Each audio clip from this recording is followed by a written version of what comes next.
네, 취재 기자와 함께 현장의 얘기를 좀 들어보는 시간인데요.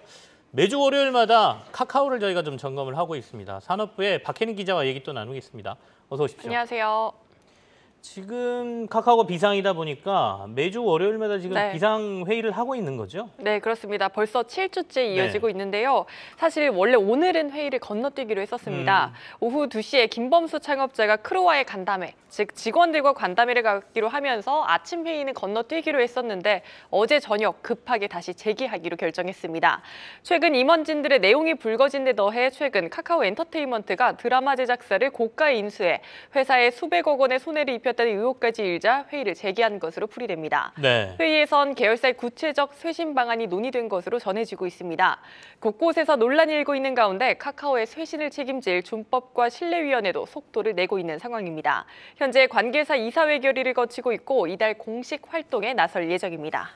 정말로 이제 여기저기서 계속해서 문제가 터지고 있는데 네. 이번엔 말씀하신 것처럼 카카오엔터의 고가 인수 논란까지 지금 벌어지고 있는데 진화되나 싶으면 다른 곳이 또 터지고 그러고 있습니다.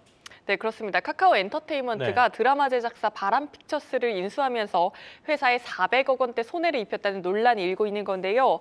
인수를 주도한 이준호 투자전략 부문장의 부인인 한 배우가 바람픽처스에 투자한 혐의도 드러나 현재 수사 중인데 이 배우가 SM엔터 주식까지 48억 원어치를 보유했던 것으로 알려지고 있습니다. 이 사실이 보도되자 김범수 창업자가 극대노한 것으로 전해집니다. 이에 김 창업자가 내년 대대적인 인적 쇄신에 착수할 가능성이 높다는 관측에 힘이 실리고 있습니다. 당장 카카오 공동체 계열사 대표 77명의 임기가 내년 상반기 만료됩니다. 8월 기준 카카오 계열사가 144개인 것을 고려하면 대표 절반 이상이 재선임을 앞둔 상황인데요. 네. 여기엔 홍은택 카카오 대표를 포함해 이진수 카카오 엔터테인먼트 대표, 류궁성 카카오 모빌리티 대표 등 최근 논란이 일고 있는 계열사 대표들도 모두 포함이 되어 있습니다. 업계에서는 카카오의 경영 리스크가 이른바 회전문 인사에서 비롯된 만큼 상당수가 내년 교체돼 새로운 인물이 영입될 가능성이 높다고 전망하고 있습니다.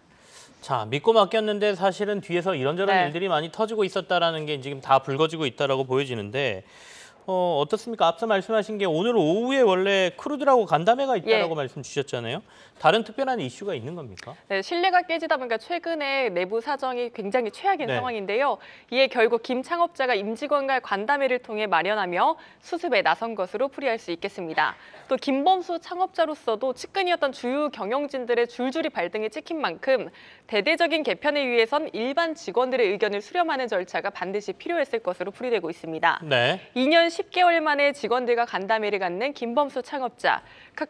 카카오의 변화와 쇄신의 방향성에 대해서 논하는 이 자리에서 김 창업자는 회사의 쇄신의 방향성을 직원들에게 직접 설명하고 관련 질문도 받을 예정입니다. 최근 몇 달간 계속해서 고강도 쇄신을 외치고는 있지만 정확한 방향성은 아직 공개되지 않은 채 의혹만 잇따라 불거지고 있는데요. 쇄신안의 큰 그림이 오늘 간담회에서 공개될지 주목되고 있습니다. 최근 일련의 사태로 직원들이 크게 동요하고 있는 가운데 김 창업자가 신뢰 리더십을 보여줄 수 있을지도 관건입니다. 아울러 카카오가 특정 업체와 수의 계약을 맺었다는 의혹이 제기됐던 서울 아레나의 착공식, 본래 오는 14일로 예정이 돼 있었는데요. 조금 전 카카오가 착공식을 연기하겠다고 밝혔습니다. 네네. 건립 예상 비용이 크게 증가한 것을 이유로 들었는데 업계에선 수의 계약 의혹이 영향을 미친 것이 아니냐는 의혹이 나오고 있습니다. 해당 비위 논란에 임원진들 간의 갈등까지 대외적으로 불거졌던 만큼 김범수 위원장이 내용에 대해 직접 입을 열지도 주목되고 있습니다. 자, 너무 빨리 달리고 덩치를 급하게 키워왔던 카카오가 이제 뒤를 돌아볼 시간이 된 거예요. 저희가 이른바 다이어트라고 하는데 다이어트를 제대로 해서 제대로 된 체력으로 다시 돌아오기를 기대를 해보죠. 산업부의 박혜린 기자와 함께 카카오 얘기 들어봤습니다. 고맙습니다. 고맙습니다.